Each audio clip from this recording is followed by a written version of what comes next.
मेरे प्यारे मित्रों, जय हिंद। एकेडमी फॉर एजुकेशन में आपका स्वागत है। और आगे की बात करते हैं हम कि यह जो क्लास है, हम बता दें, टीचर ओरिएंटेड क्लास है। खासकर यूपी टेट, सी टेट और जितने भी ऑल कॉम्पिटिटिव एग्ज़ाम्स होते हैं, खासकर टीचर्स के लिए ये क्लास बहुत इम्पॉर्टेंट होगा। हम बहुत बेसिक से बात कर रहे हैं। यह क्लास आपको केवल 5, 6, 7 मिनट के ही मिलेंगे और आपको ध्यान से क्या करना है, सुनना है और इसको सुन करके अपने ज़हन में उतारना है। आप लगातार इस वीडियो को सुनते रहेंगे तो ये गारंटी है कि आपको एग्ज़ाम में हर क्वेश्चन क्या हो जाएंगे, इससे हो जाएंगे। तो चलिए बात कर लेते हैं हिंदी भाषा की। बात में हम बात करते हैं भाषा के शिक्षण के सिद्धांत।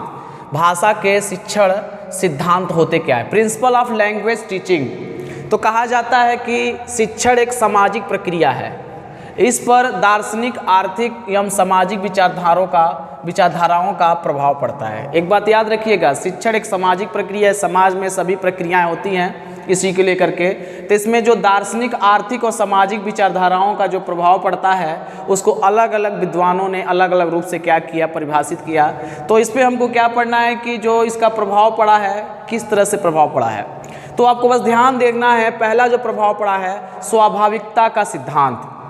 दूसरा जो है अनुकरण का सिद्धांत। तीसरा जो है स्वतंत्रता का सिद्धांत। चौथा है मौखिक एवं लेखन कार्य का सिद्धांत। नेक्स्ट 5वां बोलने और लिखने में सामंजस्य का सिद्धांत। छठा व्यक्तिक विभिन्नता का सिद्धांत। 7वां क्रियाशीलता का सिद्धांत। 8वां बाल के केंद्रिता का सिद्धांत। अभ्यास का सिद्धांत। स्वयं एवं संशोधन का सिद्धांत। बहुमुखी प्रयास का सिद्धांत। शिक्षण सूत्रों के प्रयोग का सिद्धांत। ये क्या है? शिक्षण सूत्रों के प्रयोग का सिद्धांत, मनोरंजन का सिद्धांत। भाषा के विकास में 2 चीज़ें बहुत इंपॉर्टेंट होती है। पहली क्या है? सुनना, और दूसरा क्या होता है? बोलना।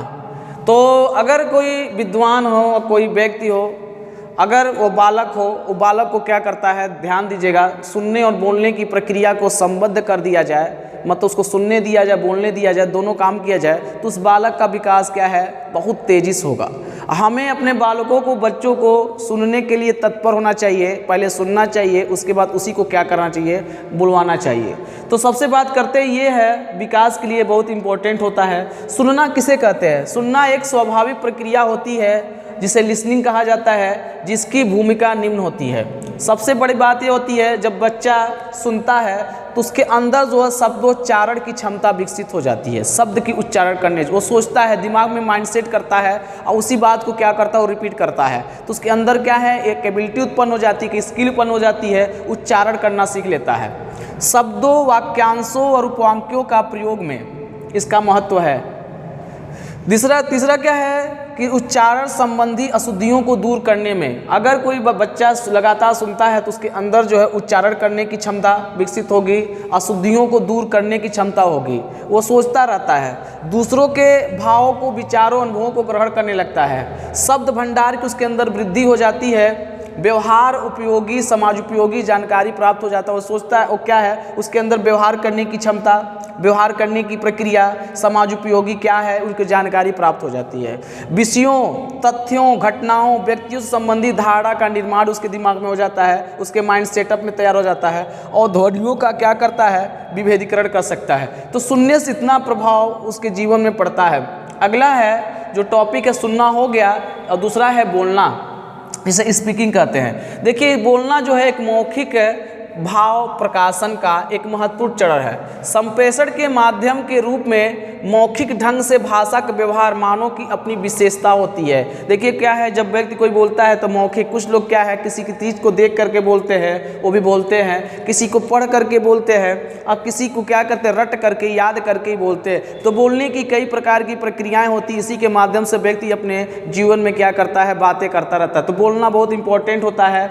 मानव की अपनी विशेषता होती है। जब बालक जन्म लेता है तो उसे भूख, प्यास, दुख धीरे धीरे होना प्रारंभ हो जाता है। तो अपनी एक्टिविटी के साथ सांकेतिक भाषा में वो क्या करता है, अपना एक्टिविटी करते रहता है, वो चिल्लाने लगता है, करने लगता है, किसी प्रकार से वो संकेत करता है, जिससे उसकी मम्मी या माता जो है वो समझ जाती है कि उसको बच्चे को क्या हुआ, पेट दर्द कर रहा है, कि भूख लगा है, कि प्यास लगा है, कि उसको जीवन में दुख आया है, तो ये समझ जाती है। और यह लगातार क्या करता रहता है, बच्चा क्रंदन करता रहता है। मातृभाषा की सीख अपने माता से ही प्राप्त करता है। देखिए, जो बच्चे का जीवन का आधार होता है मातृभाषा, जिस लैंग्वेज में वो पढ़ता है, जिस लैंग्वेज में रहता है, जिस तरह से उसे भाषा सिखाया जाता है, वही भाषा बच्चा क्या करता है, एडाप्ट करता है। उसी एडाप्टेशन में वो क्या करता है, माता के द्वारा सिखाए गए भाषा को ही क्या करता है, ग्रहण करता है और उसी तरह से वो प्रयोग करता है। तो ही कहा जाता है बच्चों को एक अच्छे सीख के अच्छे बातों को बताना चाहिए, अच्छे अवस्थाओं को बताना चाहिए, अच्छे चीज़ों को बताना चाहिए, जिससे क्या है, उसके जीवन में एक इफेक्टिविटी उत्पन्न हो जाए।